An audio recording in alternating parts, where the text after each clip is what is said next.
지난주에 부흥 집회가 있었어요. 참 은혜가 많이 됐어요. 참석하신 모든 분들은 회복이 되고 치유가 되고 더 나아가서 기도의 문이 열려지고 또 닫혔던 마음 문이 열려지고 마음이 옥토가 된 줄로 믿습니다. 그래서 참 목적을 이 코로나 때문에 얼마나 우리 모두가 다 침체되어 있습니까? 또 그냥 마음이 다운이 되어 있는 거죠. 그래서 어떻게 하면은 우리의 신앙도 다시금 회복될 수 있을까, 치유될 수 있을까 하는 마음에서 집회를 했는데 큰 은혜가 되었어요. 그래서 내년 1월 달에 다시 오시기로 약속을 했습니다. 이번에 참석하지 못하셨던 분들은 다음에 꼭 참석할 수 있기를 축복합니다. 오늘 말씀의 제목이 요셉에게 닥친 큰 시험이에요. 큰 시험.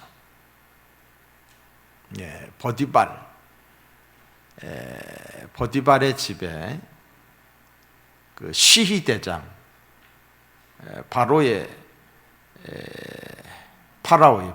시대장이었던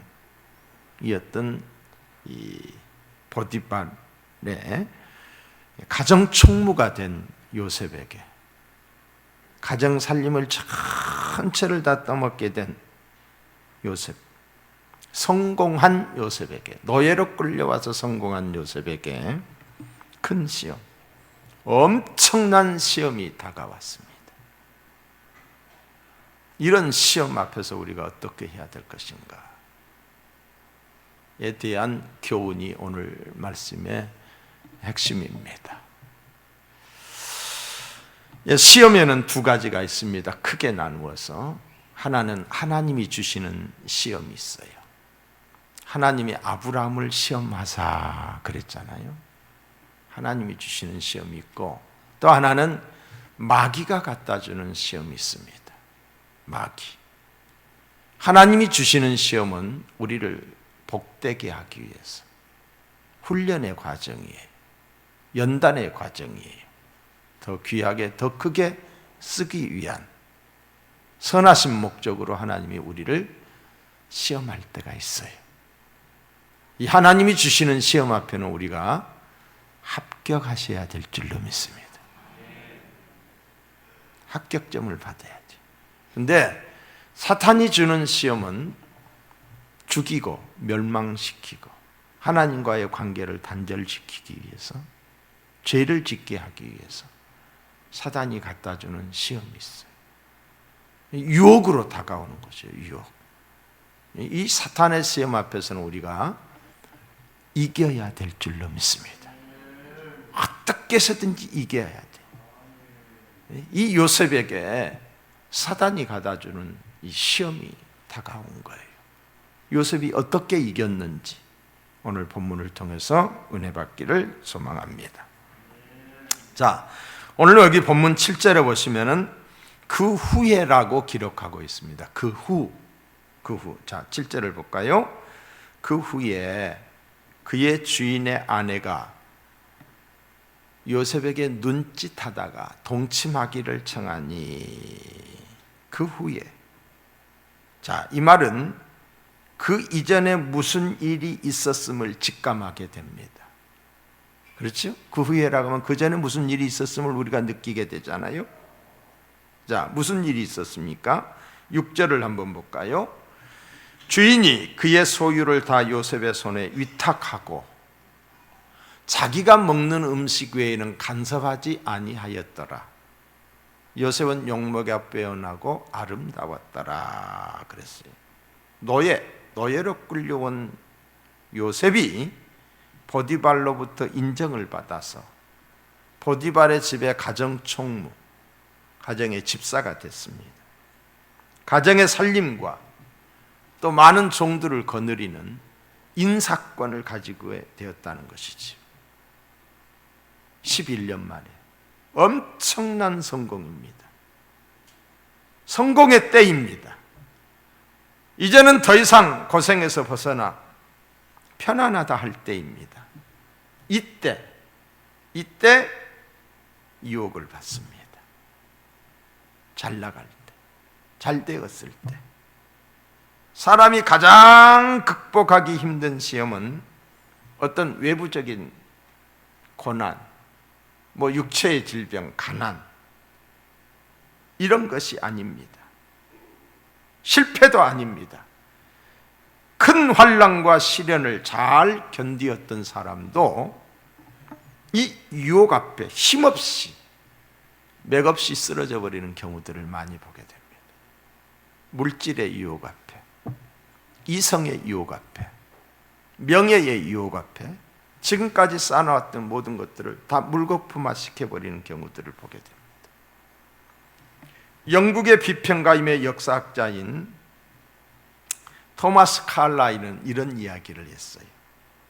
역경을 견뎌내는 사람이 100명이라면 번영을 견뎌낼 수 있는 사람은 한 사람에 불과하다.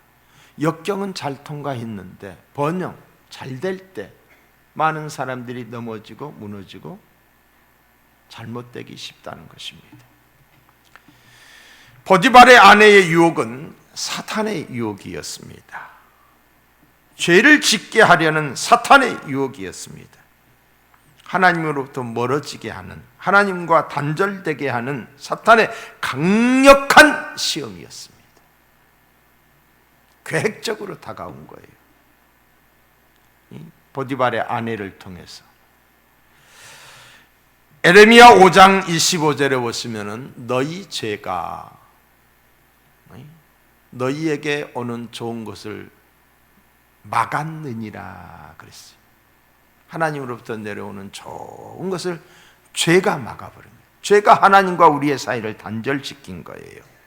사랑하는 성도 여러분, 사탄의 유혹이 언제 왔습니까? 요셉이 가정총무로 인정받고 잘 나갈 때, 형통할 때 찾아온 거예요. 사람은 잘 될 때 조심하고 잘 될 때 더욱 겸손해야 합니다. 게으르면 안 돼요. 게으르면, 교만하면 넘어집니다. 근데 사람들이 어느 한 수준에 이르게 되면은 나태해져요. 교만해져요. 안일해요. 하던 기도도 안 해요. 그 사람의 크기가 그 정도까지예요. 그 사람의 그릇이 그 정도까지예요. 더 어떤 은혜를 줘도 더 겸손하고 더 부지런하고 더 열심히고 더 깨어 있어야 되는데 그 수준에 한정되어 있어요.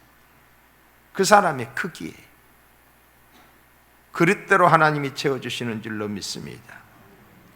우리 주변에서 시험에 드는 사람들을 보면은 대부분 성공한 사람이, 믿음이 좋았던 사람들이, 고난의 때가 아닙니다. 성공의 때. 요셉도 성공적인 인생으로 잘 나가는 중에 바로 이런 유혹이 다가왔어요. 여러분, 다윗이 언제 밧세바를 범했습니까?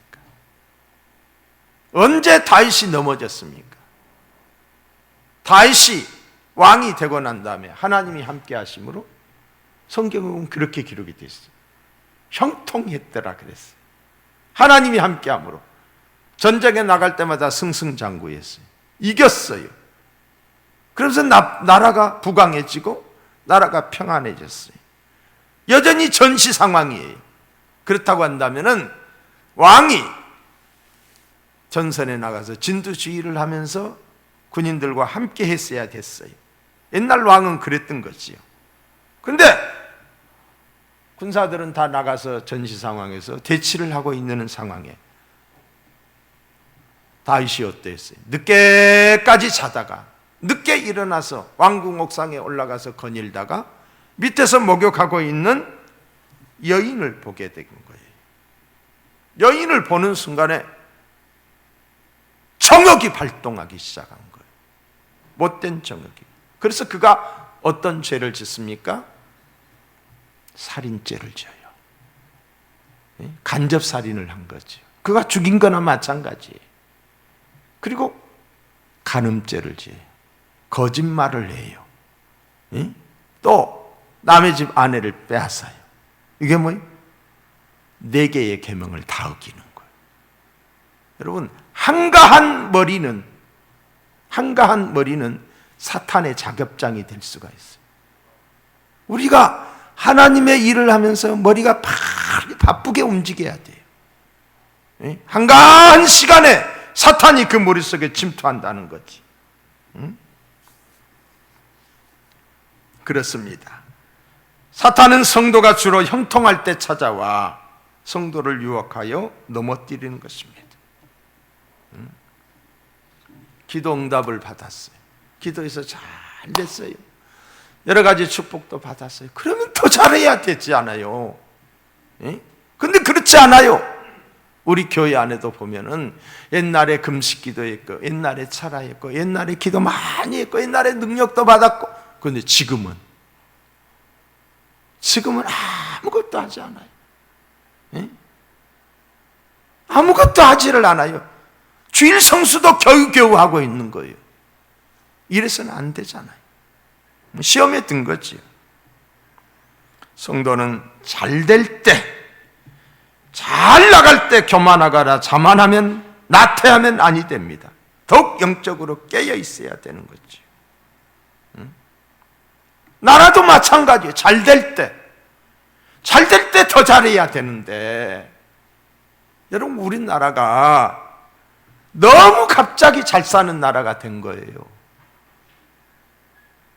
지금 어린 아이들은 원래부터 그런 줄 알지만은 이렇게 잘 사는 게, 여러분, 우리 민족이 착각하고 있는 것 중에 하나가 우리가 얼마나 잘 사는 것을 모른다는 거예요. 먹을 게 지천이잖아, 입을 게 지천이잖아, 그린 게 없잖아요. 하루 일해서 하루 이틀만 일하면 한 달 먹고 살 수 있는 돈을 벌 수 있잖아요. 이렇게 잘 사는 나라가 어디 있어요? 근데 잘 사는 것을 모르는 거예요. 잘 살 때 잘해야 되는데, 잘 사는 이때 허랑방탕, 그냥 우선 쓰고 보자, 빚내서라도 쓰고 보자. 앞으로 이 빚을 누가 감당해야 돼요? 여러분, 요셉이 국무총리가 되었을 때에 내리 풍년이 들어요. 7년 동안. 그때 잘 비축해냈다가 흉년의 때에 그것을 잘 골고루 나눠서 더 큰 국가적 부를 축적하는 것을 보게 되잖아요. 우리나라가 이렇게 잘 살 때에 정말 이것을 좀 미래지향적으로 투자를 하고 재투자를 해서 다시금 더 나은 앞으로의 부가가치를 올려야 되는데, 우선 쓰고 보자. 25만 원씩 주니까 좋지요. 나중에 그건 누가 다 갚아야 돼?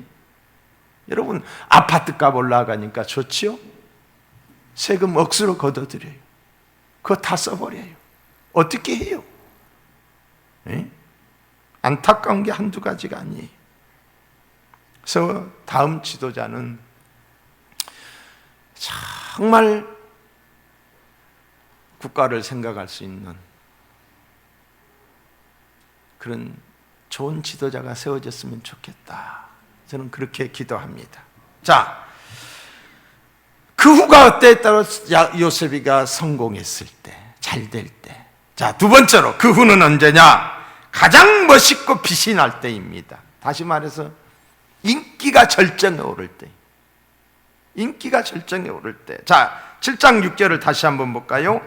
요셉은 용모가 빼어나고 아름다웠더라 그랬어요. 용모가 빼어나고, 좀 비춰줘봐. 이 말을 왜 기록해 놓았을까? 성경에 왜 이 말을 기록해 놓았을까? 내가 곰곰이 생각했어요. 잘생긴 것이 시험의 조건이 된다는 거지요. 너무 잘생긴 거예요. 잘생기고 잘난 것이 스스로 넘어지게 하고 교만하게 하고 시험에 빠질 수 있는 조건이 될 수 있음을 암시하고 있는 구절입니다. 요즘 말로 말하면 요셉이 어떤 사람이었을까요? 얼짱이었어, 얼짱. 그리고 몸짱이었어.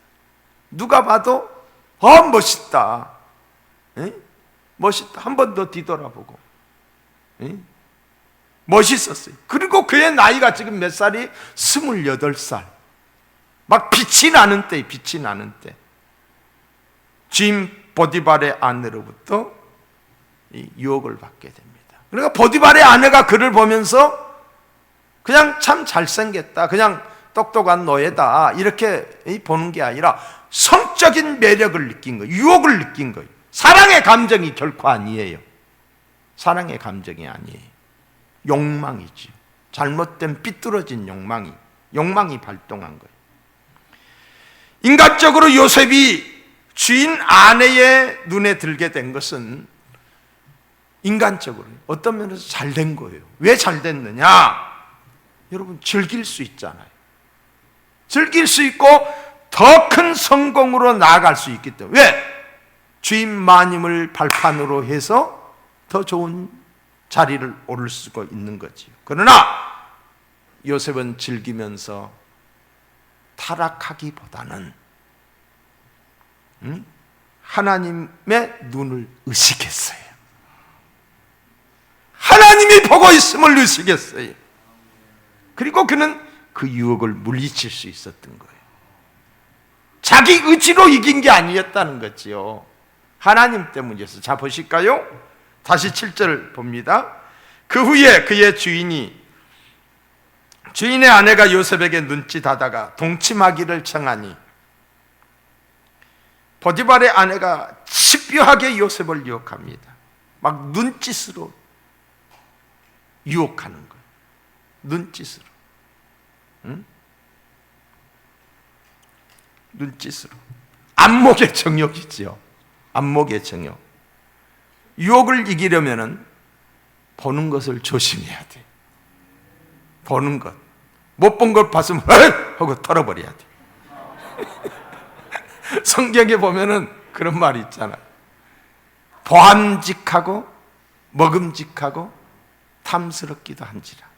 보는 것이 첫째예요. 이 눈을 통해서 죄가 들어온 거예요. 급기야 이 여인이 젊은 요셉에게 동침을 요구합니다. 노골적으로 말을 한 거지요. 동침하자고, 같이 잠자자고. 이 말에는 내가 나의 원대로 하면은 너의 미래를 보장한다는 의미도 들어 있습니다. 미래를 걸고 아주 달콤하게 유혹하고 있습니다. 뿐만이 아니라 이 말에는 네가 거절하면은 큰 어려움을 당할 수 있다는 내용도 내포되어 있어요. 마님의 명을 어기니까 가정총무에서 떨어질 수도 있는 거예요. 사실 떨어졌잖아요. 그리고 죽을 수도 있는 거예요. 왜? 노예의 목숨은 주인에게 달려있기 때문에. 이때 요셉은 이렇게 말을 했습니다. 자, 8절과 9절을 한번 볼까요? 요셉이 거절하여. 요셉이 거절하여. 여러분, 이게 쉬운 게 아니에요. 거절하는 게 정말 쉬운 게 아니에요.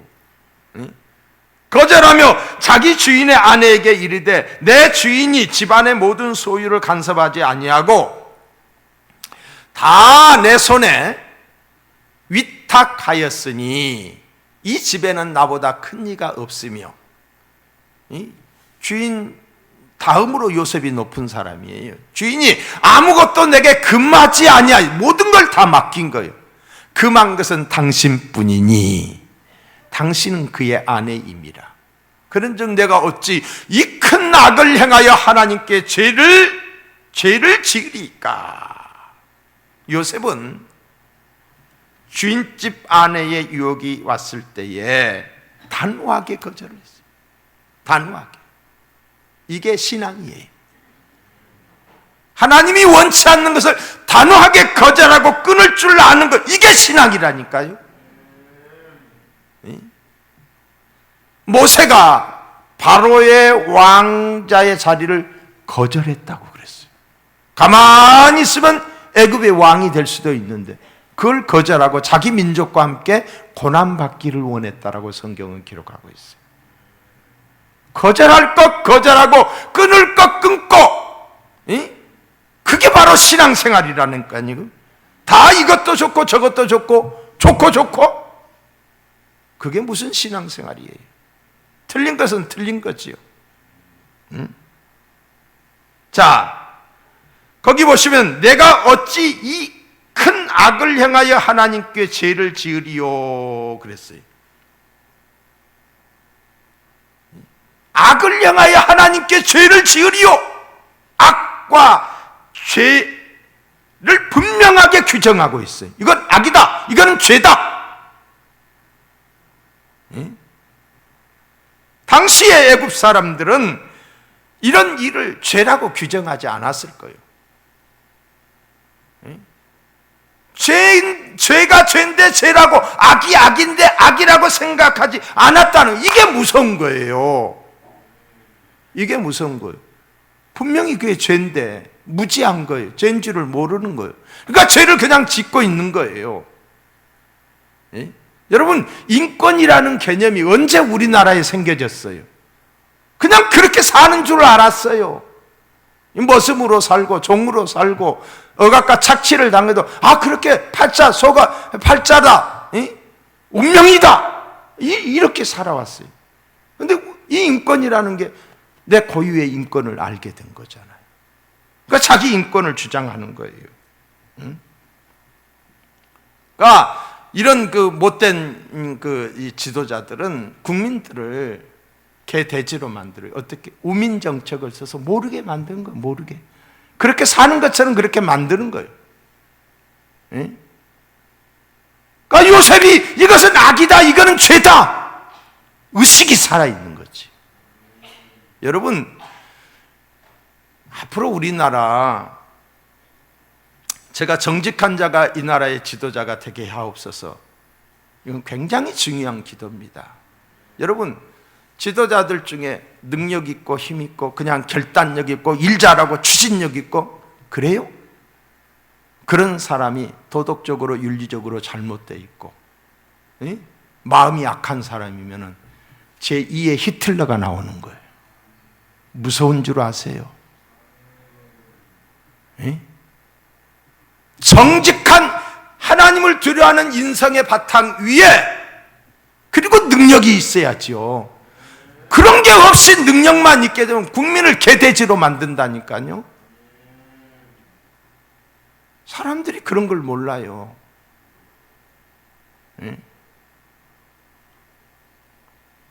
도덕 불감증에 걸려 있는 사람이 뭐 그냥 목적을 위해서는 수단과 방법을 가리지 않는 사람이 이 나라의 대통령이 돼서는 안 된다. 아멘 좀 하시오. 요셉은 분명하게 그것을 죄라고 했습니다. 큰 악이라고 규정하고 거절했습니다. 세상의 관점에서 보면 요셉의 행동은 어리석어요. 보디발의 아내의 한심을 얻으면 세상적인 것을 더 좋은 많은 것을 얻을 수 있습니다. 즐길 수도 있습니다. 그러나 요셉의 눈에 보이는 보디발의 아내보다도 보이지 않는 하나님을 의식했어요. 내가 어찌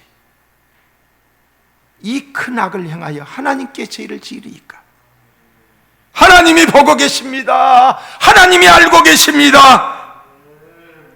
이걸 의식하는 것이 그리스도인이라니까요. 하나님의 눈동자를 의식하는 게 그리스도인이에요. 아무리 은밀한 중에 행한 일이라 할지라도 하나님이 다 보고 계신 것을 기억하시기 바랍니다. 요셉은 항상 하나님이 함께 하심을 믿었습니다. 하나님의 눈길을 의식하면서 하나님 앞에서 살았습니다. 이것이 바로 지지난 주간에 내가 설교했던 코람데오예요. 코람데오. 보디발의 아내와 동침하는 것은 하나님 앞에 죄를 짓는 것입니다. 사람에 대하여 지은 모든 죄는 궁극적으로 하나님 앞에 죄가 되는 거예요. 남의 것을 내가 도둑질을 했어요. 사기를 쳤어요. 그리고 뭐 갑핫하고 쳐요. 서로 좋았다고. 그래, 우리 한잔하고 잊어버리자, 덮어버리자, 이렇게 했다고 해서 죄가 해결된 게 아니에요. 법적으로 이 죄가 아니라고 판정이 났어요. 그러면 끝난 겁니까? 아니에요. 하나님 앞에 죄인이에요. 하나님 앞에 용서받지 않으면 여전히 죄인인 거예요. 여러분, 오늘날 이런 죄악으로 인하여서 깨어진 가정들이 얼마나 많습니까? 이런 죄의 유혹으로 인하여서 넘어진 지도자가 얼마나 많습니까? 교계에도 있고 정치계에도 있고, 이전에 시장이라고 했던 두 사람, 한 사람은 그것 때문에 죽기까지 했잖아요. 그 가족의 식구들, 남은 가족들은 어떻게 살라고? 많은 사람들이 고통 가운데 살아가고 있는 거예요. 사랑하는 성도 여러분, 거절할 것을 분명하게 거절하시기 바랍니다. 자, 10절을 보겠어요. 10절. 여인이 날마다 요셉에게 청하였으니 요셉이 듣지 아니하여 동침하지 아니할 뿐더러 함께 있지도 아니하니라. 여러분, 날마다 유혹했어요. 아주 그냥 날마다 어떻게 했겠어요? 화장 진하게 하고 향수 착 뿌리고 아주 한번 상상을 해보세요. 응? 우리 말에 10번 안 넘어가는 나무 없다고 그랬잖아요. 근데 요셉은 10번 찍어도 안 넘어가는 사람이었어요. 응? 거절하기 힘든 성적인 유혹. 요셉은 이제 함께 있지도 아니하였다고 했어요. 장소를 따라 여인은 쫓아다니고 요셉은 피하고 함께 있지 아니하고. 이게 쉬운 일이겠어요? 눈짓으로 막 주파수를 던지면서. 응? 디모데후서 2장 22절에 보시면은 너는 청년의 정욕을 피하라고 그랬어요. 청년의 때가 막 정욕이 팔팔 끓는 거예요. 불같이 거기다 휘발유를 뿌려놓는 거나 마찬가지죠. 음행은 싸워야 할 죄가 아니라 피해야 할 죄예요. 대적에서 이길 죄가 아니라 피함으로써 승리할 수 있는 죄가 음행죄예요. 거기서 하나님 이기게 해 주시옵소서, 절대로 안 됩니다. 순간에 일어나는 사건들이잖아요. 불이라니까요. 논리적으로 해석이 안 돼요. 그 순간에. 잠언서 6장 27절에 보시면은 이 음행에 대해서 이렇게 말하고 있습니다. 사람이 불을 품에 품고야 어찌 옷이 타지 아니하겠으며 사람이 숯불을 받고서야 어찌 그 발이 되지 아니하겠느냐. 남의 아내와 통관하는 자도 이와 같을 것이라 그를 만지는 자마다 벌을 면하지 못하리라 그랬어요. 뭐예요? 무조건 피해야 되는 거예요. 무조건. 그런 자리에 앉지 말아야 돼. 예? 자, 11절로 12절을 봅니다. 요셉이 그의 일을 하러 그 집에 들어갔더니, 자, 그러니까 한 집이지만은 건물이 다를 수 있겠지요. 그러니까 그 보디발의 집에 들어간 거예요. 그 집 사람들은 하나도 거기 없었더라. 그 여인이 그의 옷을 잡고 이르되 나와 동침하자. 그러나 요셉의 자기 옷을 그 여인의 손에 버려두고 밖으로 나가며 도망한 거지요. 그러니까 요셉이 어느 날 그 이 주인 댁의 집에 이렇게 들어갔는데 그날은 아무도 집에 없는 거예요. 어쩌면은 계획적일 수가 있어요. 이 여인이 다 내보냈을 수도 있어요. 그날은 그런데 더 노골적으로 요셉의 옷을 붙잡고 침상으로 끌고 자기하고 동침하자고 막 유혹을 한 거예요. 아이, 못된 여자지요. 응? 어떻게 배고파 우는 사자가 먹을 것을 찾듯이 요셉을 죽이려고 시험한 거예요. 응? 아무도 없어. 사람이 단 둘이밖에 없어. 근데 자기 침상으로 끌고 가는 거예요. 26살의 청년으로 정욕이 불같이 일어나는 시기에 유혹에 넘어갈 수도 있습니다. 잡아당기는 옷을 여인의 손에 버려두고 자기 옷을 잡고 이렇게 막 붙들고 저기 하니까 그냥 옷 벗어 던지고 그냥 도망쳐 나온 거예요. 여러분, 성적인 유혹은 많은 사람들을 넘어지게 합니다. 극복하기 힘든 시험이 이성의 유혹입니다. 이 시험은 누구도 장담할 수 없는 시험입니다. 누구도. 그러니까 우리가 신학에 들어갔을 때에 첫 번째로 목사님들이 강조하는 것이 이 물질, 이성, 명예, 이 세 가지를 꼭 조심해야 된다. 이게 너무 많이 넘어지기 때문에 누구도 장담할 수 없어요. 정욕은 불입니다. 논리적인 설명으로 잠재워지는 것이 아닙니다. 삼손은 혼자의 힘으로 블레셋 사람 3,000명을 죽인 믿음의 영웅이지만은 여인 들릴라의 유혹에 넘어가고 말았어요. 성군 다윗도 성적 욕망을 이기지 못하고 실패했어요. 누구도 자유로울 수 없습니다. 자, 13절을 보겠어요. 그 여인이 그의 옷을 자기 손에 버려두고 도망하여 나감을 보고 요셉이 옷을 막 벗어 나갔어요. 요셉은 붙들고 늘어지는 여인을 뿌리쳤어요. 뿌리쳤어요. 여러분, 앉을 자리 설 자리, 전번에도 제가 그런 설교했지만은 복 있는 사람이 어떤 사람이에요? 복 있는 사람은 악인의 꾀를 따르지 아니하고 죄인의 길에 서지 않고 오만한 자의 자리에 앉지 않는다라고 했어요. 유혹의 자리, 죄악의 자리는 피해야 돼요. 뭐 피하듯이? 소나기 피하듯이. 소나기 오면 피하잖아요. 그 순간 피하면 되는 거예요. 이거는 도망을 쳤어요. 거절당한 보디발의 아내가 어떠했겠습니까? 한없이 수치스럽겠지요. 자존심이 상했겠지요. 그런데 그가 분노가 일어나는 거예요. 분노. 이놈의 새끼 두고 보자. 이런 막 아주 여자가 그냥 뭘 품으면은 한을 품으면 한이 생겨진 거예요. 거꾸로 누명을 씌웁니다. 어떻게? 사람 살려면서 걔 누구 없느냐? 소리를 들은 종들이 우르르 몰려온 거예요. 우르르. 자, 그게 바로 14절과 15절이에요. 그 여인의 집 사람들을 불러서 그들에게 이르되 보라! 주인이 히브리 사람을 우리에게 데려다가 우리를 희롱하게 하는도다. 그가 나와 동참하고자 내게로 들어오므로 내가 크게 소리 질렀더니 그가 나의 소리 질러 부름을 듣고 그의 옷을 내게 버려두고 도망하여 나갔느니라 하고. 히브리 청년이 자신을 범하려고 하였다고 거짓말을 일순간에 요셉은 죄를 뒤집어 쓰고 유업에 빠뜨려지게 됩니다. 자기가 죄를 다 뒤집어 쓰게 된 거죠. 그리고 남편에게 말합니다. 당신이 데려온 저 히브리 청년이 나를 겁탈하려고 했다라고. 어떻게 이야기했을까요? 여보, 내가 좀 피곤해서 자고 있는데 좀 몸이 이상해서 눈을 떠봤더니 저놈의 새끼가 내 몸을 더듬고 있었다고.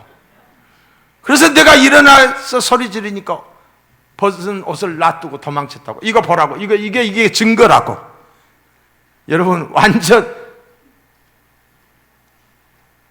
자, 보세요. 17절과 18절. 당신이 우리에게 데려온 히브리 종이 나를 희롱하려고 내게로 들어왔으므로 내가 소리질러 불렀더니 그가 그의 옷을 내게 버려둠으로 밖으로 도망하여 나갔나이다. 이 일로 인해서 요셉이 감옥에 갇히게 됩니다. 죽이지를 않아요. 죽을 죄잖아요. 노예의 생명은 주인에게 있다고 그랬잖아요. 죽일 수 있는 죽이지를 않아요. 감옥에 갇혀요. 자, 20절을 볼까요? 이에 요셉의 주인이 그를 잡아 옥에 가두니 그 옥은 왕의 제수를 가두는 곳이었더라. 왕의 제수, 왕의 측근에 있는 사람들이 잘못한 사람들을 가두는 곳. 요셉이 옥에 갇혔어요. 이런 억울하고 분한 일이 어디 있겠습니까? 여러분, 요셉의 일생이 여기에서 끝났다라고 한다면은 하나님의 존재에 대하여 우리는 의심할 수밖에 없고 하나님을 신뢰할 수 없을 것입니다. 하나님, 이러자고 여기서 끝나자고 아니었던 것이지. 저는 여기서 왜 보디발 장군이 요셉을 죽이지 않고 왕궁 감옥에 가두었을까를 생각해 봅니다. 왜 죽이지 않았을까? 한번 상상해 보세요.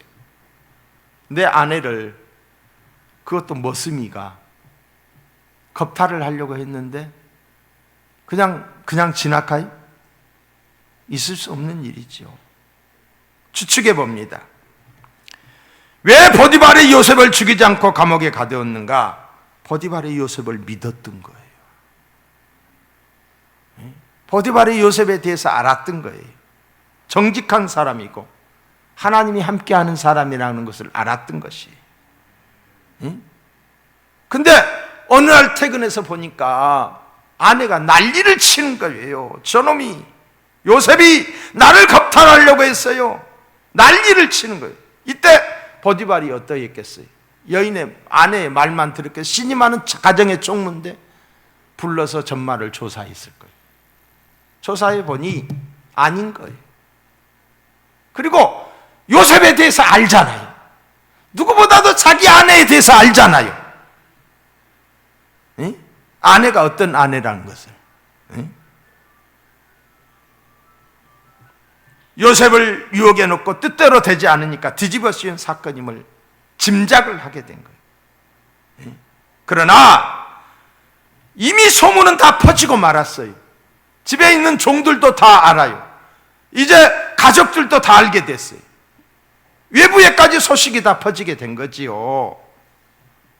이때 보디발이 어떠했을까? 많이 생각했을 거예요. 그냥 요셉을 단칼에 죽인 것이 아니라 아내를 정죄하고 처단하다니 가문의 망신일 뿐 아니라 보디발 자신의 정치적 앞날, 정치적 생명의 장애물이 될 수도 있는 거예요. 그렇지 않겠어요?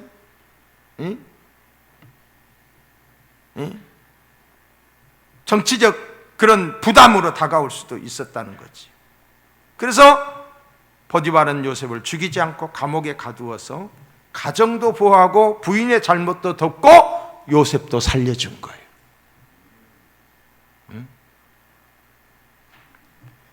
만약 보디발이 요셉을 강간 미수범으로 여겼다면 그는 즉석에서 죽였을 거예요. 즉석에서.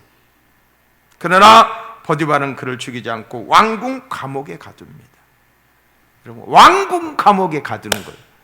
40장을 제가 읽어보니까 이 보디발이 시대장인데 시대장의 집에 있는 감옥에 가두었어요. 그러니까 그 집이 얼마나 컸다는 것을 알게 되잖아요. 근데 그것은 그 왕의 측근들이 잘못한 사람들을 가두는 감옥이에요. 자, 어떤 일이 생깁니까? 21절로 23절을 볼까요? 여호와께서 요셉과 함께 하시고 그에게 인자를 더하사 간수장에게 은혜를 받게 하시매 간수장이 옥중 죄수를 다 요셉의 손에 맡김으로 그 재반 사물을 요셉이 처리하고 간수장은 그의 손에 맡긴 것을 무엇이든지 살펴보지 아니하였으니 이는 여호와께서 요셉과 함께 하심이라. 할렐루야. 하나님이 감옥에서도 함께 하여 주셨어요. 그래서 여호와께서 그를 범사에 형통케 하셨더라 그랬어요. 여기에 하나님의 섭리가 있어요. 감옥에 요셉을 그냥 고생시키려고 보낸 게 아니었어요. 억울하게 갇혔지만은 그의 인생은 여기서 끝나지 않았습니다. 요셉은 감옥에서도 하나님을 의식하며 감옥에서도 성실하고 정직하게 행했기에 감옥에서도 인정을 받았어요. 옥중 죄수를 다 맡아서 관리하고 재반 사물을 처리하는 일을 하게 된 것입니다. 요셉은 어디에서나 코람돼요. 어디에서나 하나님 앞에서 하나님의 사람으로 살았다는 거죠. 어떻게? 정직하고 진실하게, 성실하게 하나님께 영광을 돌리는 삶을 살게 된 거예요. 하나님은 신실하십니다. 하나님의 계획은 변치 않으십니다. 비록 믿음을 지키다가 감옥에 갔지만은 그것은 축복의 기회였어요. 하나님의 섭리였어요. 여러분, 감옥에 가도 이 불량, 소매치기, 잡범들이 있는 방이 따로 있어요. 그 사람들은 그렇게만, 거기서만 있어요. 근데 경제사범이 있어요. 경제사범. 정치범도 있고. 여러분은 몰라도 나는 알아. 이 경제범들은 이제 경제적 이런 사기를 치거나 이런 이 경제적 범죄를 짓고 온 사람들이라 뭐가 있어요? 돈이 있어. 근데 이쪽 사람들은 돈이 없어. 그냥 도둑질하다 온 애들이라. 그러니까 그런 사람들은 면회도 안 와. 이쪽은 먹을 것이 차고 넘쳐. 너무 많이 면회 오니까. 면회 온 사람들이 주니까. 그러면 여기서 남는 거 이쪽 갖다 줘. 아마 정치범들은 정치범들끼리 모아놨어요. 자, 여기에 갇혀있는 정치범들이 어떤 사람들이었어요? 왕의 측근에 있는 사람들로서 요셉이 그들과 같이 교제를 하면서 뭘 배워요? 정치에 대해서 배우는 거예요. 여러분, 감옥에 들어가면은 시간이 남잖아요. 할 일이 없잖아요. 그러니까 맨날 그런 이야기 하는 거야. 정치에 대해서 배우고, 외교에 대해서 배우고, 경제에 대해서 배우고. 돈 한 푼 안 들이고 그곳에서 레슨을 받은 거예요. 감옥에 있다 나오면서 요셉이가 애굽의 총리가 되잖아요. 어디서 배웠겠어요? 어디서? 하나님이 훈련시킨 거예요. 하나님이 아무것도 모르는 것을 그냥 하나님이 그냥 뚝 떨어뜨려서 알게 해주는 거예요. 그 감옥에 갇혀 있으면서 요셉이 그 애굽의 엘리트들로부터 이 개인 교습을 받은 거예요. 돈 한 푼 들리지 않고. 이게 하나님의 방법이었어요. 이 얼마나 놀라운 사실입니까? 사랑하는 성도 여러분, 우리 모두 요셉처럼 형통한 자가 되기를 원하십니까? 하나님 앞에서 성실하고 정직한 삶을 사십시다. 그리고 죄와 더불어 싸워 이기십시다. 때로는 앉을 자리 설 자리를 조심하게 하면서 때로는 유혹 앞에서 피해야 돼요. 그 자리에 앉아있다가 먹히게 돼 있는 거예요. 못 볼 것을 보면 그냥 털어버려야 돼요. 근데 그걸 계속해서 막 되새김질하고 하다 보면 죄를 짓게 되는 거예요. 거룩한 삶을 살아가는 저와 여러분, 하나님 앞에 쓰임받는 형통한 우리 모두가 되기를 주님의 이름으로 축복합니다.